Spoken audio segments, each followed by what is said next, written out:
My neighbor has been leaving food on my porch every day since my husband died.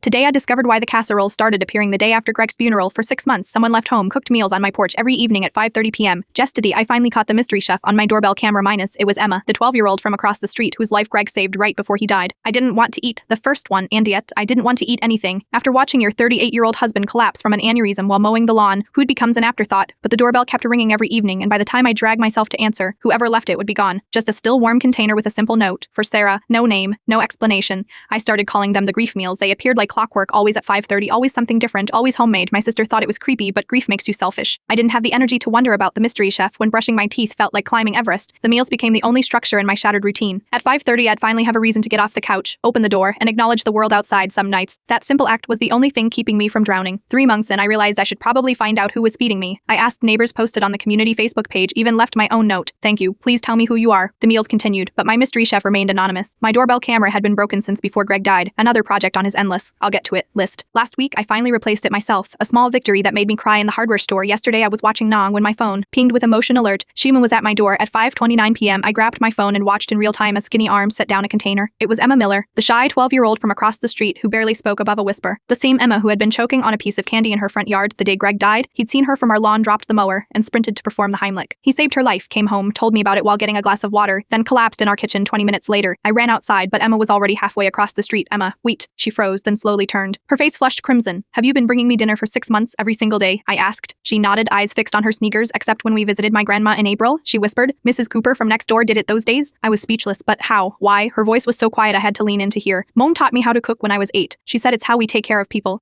She finally looked up, her eyes brimming. Mr. Greg saved my life, and then he died. Mom said it was just bad timing, but I thought maybe. She trailed off. You thought it was your fault. I finished, my heart breaking for this child carrying such an impossible burden. She nodded, the tears slipping down her cheek. I couldn't save him, but I could make sure you ate dinner. I pulled her into a hug, both of us crying now.